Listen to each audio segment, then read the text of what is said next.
A yap sesh about Charming Charlie? I'm sat.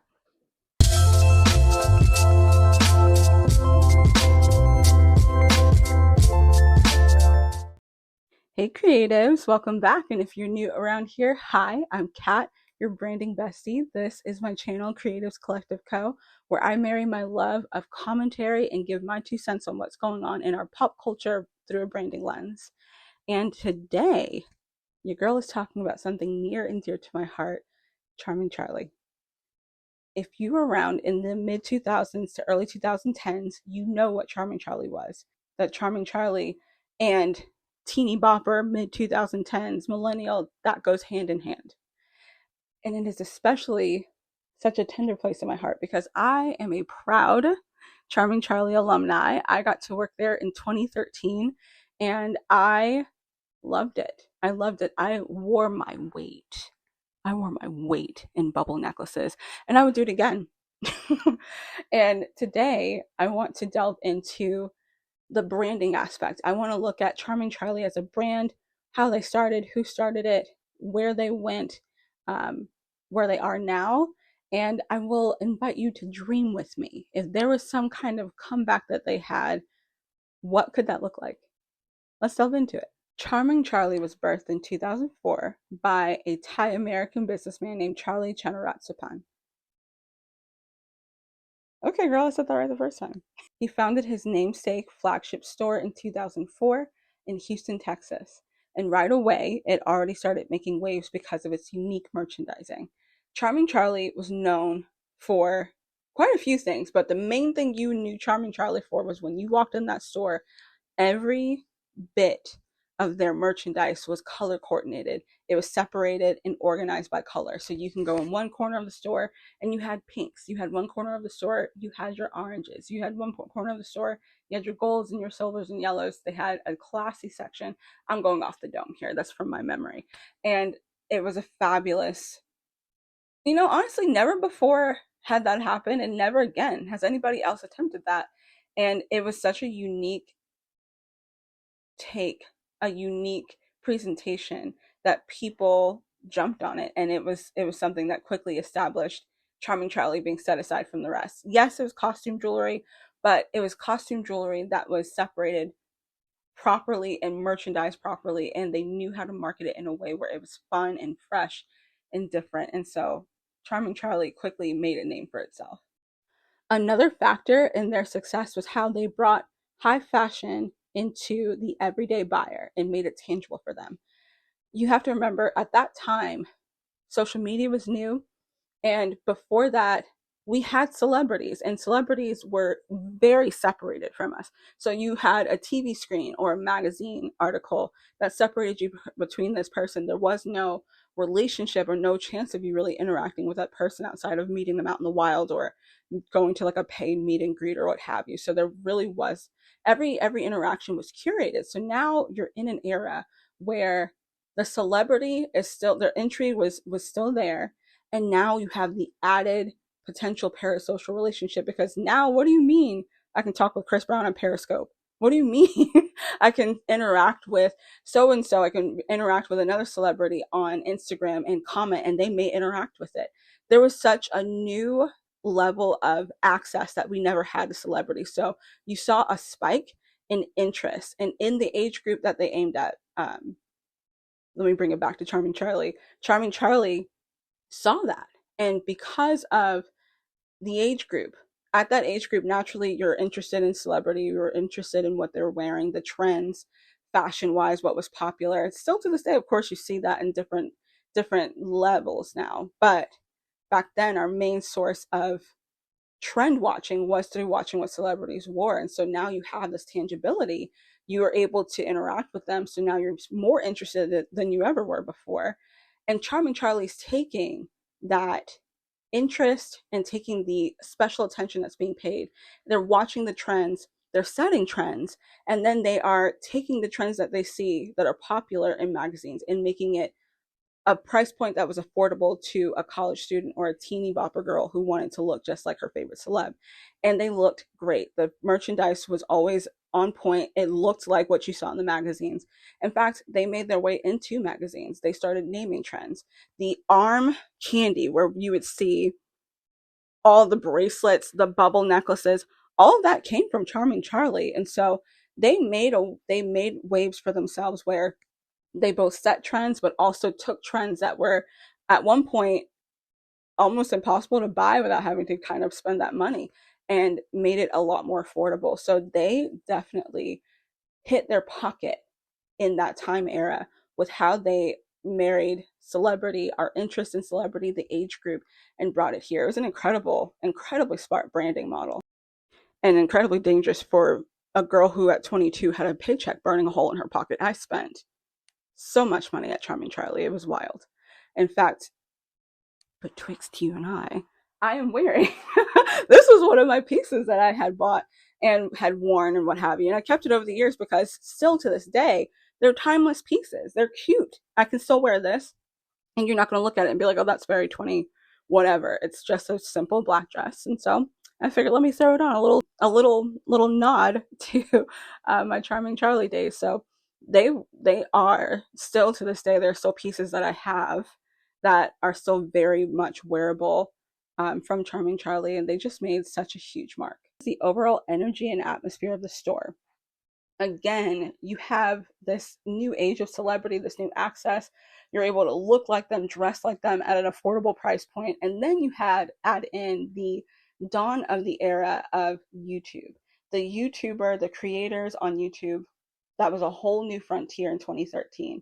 You're talking your Bethany Modas, your Michelle Pfawns, the beauty gurus really started getting their start in this time frame. And so there was an all-time popularity that was there. There was, I don't know how to describe the energy. You just had to be there. There was an energy and atmosphere. And it was like Charming Charlie took that feeling that was in that time space and brought it into the store. You felt high fashion. You felt like you're in something that was just very fun, very bubbly, very energetic. And that's such an interesting, it's just, I learned so much in my time in Charming Charlie because of how much you were able to really learn about the importance of setting an atmosphere. There was never a day that I dreaded going to work. I enjoyed the atmosphere of my job working there. To this day, I still have very fun things to say. It was a very fun place to work. The energy was incredible. And for someone who has an interest in fashion, I was gunning straight for the fashion industry. It was like water. It was like water in a desert. It was such an amazing atmosphere to be in, to be a part of, and it was contagious. So I would definitely say a factor of their success was they captured the energy and the bubbly and the fun feeling that you had at that age, and they brought it into the store. That extra, the parasocial relationships that they kind of fostered by being able to dress like your favorite celebrity, they brought that in. And then they're just unique presentation with their merchandising. It was a hit for hit. Like, they were absolutely incredible at what they did, and they reigned from 2004 for about a good 15 years until 2019. How in the world did Charming Charlie, which was more than just a store, it was a movement, it was a moment in our time, it's indelible, there's a whole emotion that's associated with it, a nostalgic era. How did it go from a pioneering titan to a quiet e-commerce store that none of us really even knew? I did not know Charming Charlie was still around until I started doing research for this video. How did we get here? By 2019, the fanfare around Charming Charlie had died down significantly, and as a result, right before COVID, they filed bankruptcy, shutting the doors to all 260 stores. But surprisingly, that did not take them down. They came back. Well, they planned to come back in 2020. In fact, they did, but had to postpone any stores opening until 2021, where they opened their first store again in Cumberland Mall in Atlanta. And it did its thing. It was there, but only lasted for 2 years. By 2022, Charming Charlie filed bankruptcy again and had to close all the rest of the remaining stores that they opened. Now, as I spoiled in the beginning of my little reverie here, Charming Charlie is still around. They quietly restructured and are now purely e-commerce. And according to the articles of the companies that they hired to restructure their infrastructure, they're still doing pretty well. They are now a profitable company. They're still selling merchandise. They're still selling the same jewelry, but the allure and the glamour that was once held for Charming Charlie is no longer there. However, there is a movement quietly stirring and brimming in the background that they would be absolutely crazy to ignore. TikTok's following has created content creators like Aaron Miller and the like who focus on things like nostalgia. Their MO when they're on TikTok is to pay homage to our childhood and adolescent years in the late 1990s to early 2010s. And one skit that I see across the board that they all touch on is the experience of coming into a Charming Charlie store and shopping there. And whenever they do, the comment sections are filled to the brim with nothing short of people who were nostalgic of their time, either working there or going into the store, how they are doing nothing short of yearning. They are missing those simpler times. They're missing the feeling and the era that that carried. And honestly, they miss just the unique merchandising of the store. When you have thousands of people who are looking back so fondly and unanimously wanting the comeback of something, that is the recipe. Nostalgia is a powerful thing, especially in this time. Charming Charlie nostalgia has people ripe. People are ripe for the desire of a comeback. And the audience is perfect. That Gen Z, millennial age are a very nostalgic bunch. We tend to like to look back in the 90s, paying homage in our clothes and our fashion. You look at millennials who also look back at that time and got to live that experience and start our adulthood years, our young adult years in that time era. And Charming Charlie was such a pivotal, or not pivotal, such a foundational part and portion of our culture there. It would be incredible to see some kind of reconnection there, some kind of reunion for us there. As I shared in my last video, economic uncertainty almost 9 times out of 10, if not always, leads to comfort purchases. People tending to want to go back and have something of comfort or get those small luxuries. And the Charming Charlie price point, to be quite frank, is perfect for that. And so I started thinking in my brain, I imagined, what if I got the opportunity, or there was some opportunity at all for Charming Charlie to make a comeback? What should that look like? And I'm inviting you to dream with me. Come hang out and we'll jump into that next. Okay, my little 2 cents, my little whatever opinion here. If I were to look at this from a branding lens, honestly, a modern business model is in the making here for them if they ever were to decide to come back culturally. I think right now it seems like their focus is bottom line, financially getting and being successful. But if they were interested in capitalizing or just connecting and creating a space for people who are interested and desiring to just pretend for even a day or a night to be back in that time era, I think it would be incredible for them to follow the Lululemon business model. When Lululemon first started, before they, well, let me not even do this. What I know of Lululemon is this: they followed a pop up shop business model where they popped up shop and they would be in a certain place for a few months and then they would tear down and go somewhere else and not be in that place again. But what started happening was people were visiting those stores so regularly and were coming in such droves that financially it made sense for them to stay in their flagship store. So Lululemon has a lot of stores where they are brick and mortar and people are able to shop consistently there regularly. In fact, in my town, there is one that started off as a pop-up and then was able to stay because of the amount of customers they amassed. And so I'm not necessarily saying that that's the pipeline they need to follow, but I do think that to take a page out of that book and do pop-up events just city by city, I think that would be an incredible business model for them to look at. And it not just be, oh, we're opening up shop, come shop. I'm thinking making an event. The music from that time era, I think doing a time capsule collection where they have pieces that pay homage to their beginning days. Again, they were known for bubble necklaces. They were known for these really crazy fun trends, the chevrons, the prints.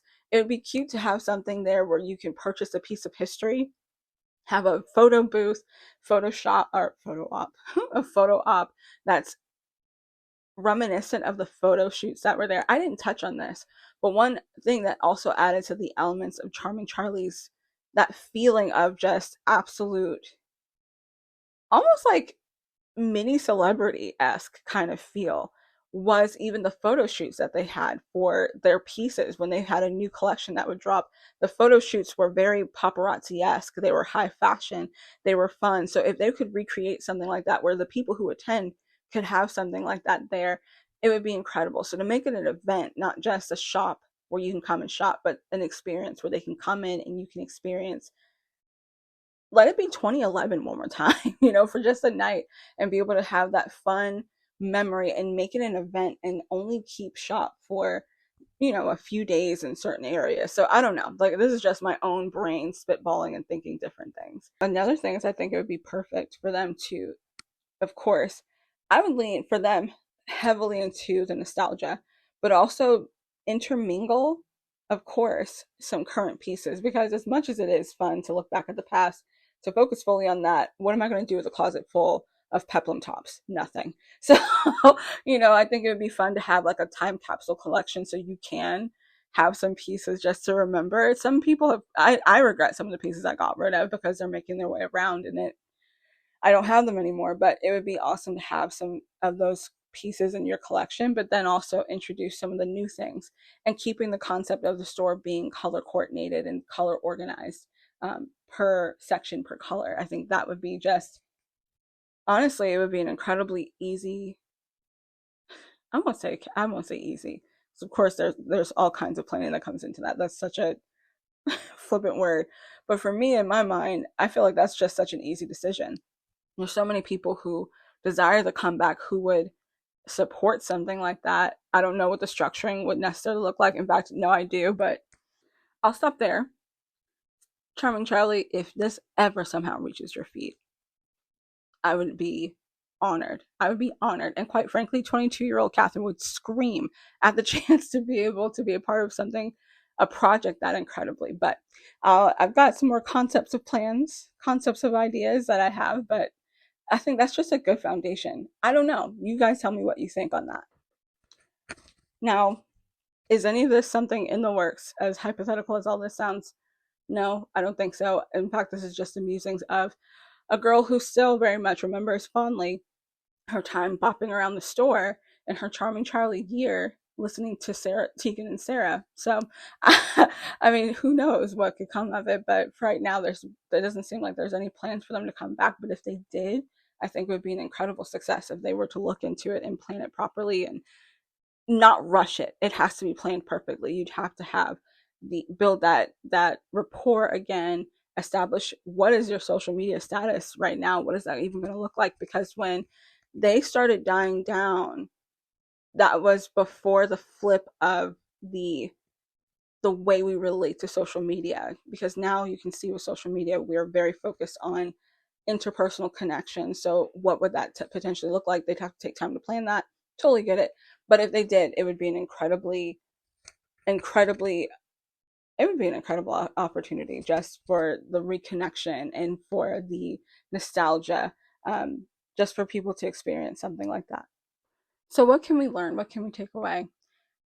I think one thing that jumps out to me, that my main takeaway point when I researched all of this, was the power of adaptability and being able to read the culture and read the moment. I think that's the key to being able to have longevity, or one of the keys to having longevity is being able to, once you have something established, make sure that you're paying attention to the culture of your buyer, culture of the people that are supporting you, because when that shifts, you got to start, when you start noticing the shift, that's when you need to have a plan starting to put in place for your shift as well. You have to be able to pivot and shift. I think of so many businesses like Blockbuster or Circuit City that relied so much on their the history of how iconic they were or how much of a name they made for themselves, Sears, and how because they failed to pivot, they failed to read the times and pivot with the times. Um, they got drowned out. Charming Charlie, I don't think that, well, I think that in some elements that happened necessarily, but it was a combination of not necessarily pivoting fast enough to e-commerce and then not really learning or taking the time to really form. What made them strong was that nod to the beginnings of that culture of parasocial relationships. They didn't necessarily lean into that or focus on that. It seems like their focus even came away from necessarily connecting social media wise to their customer.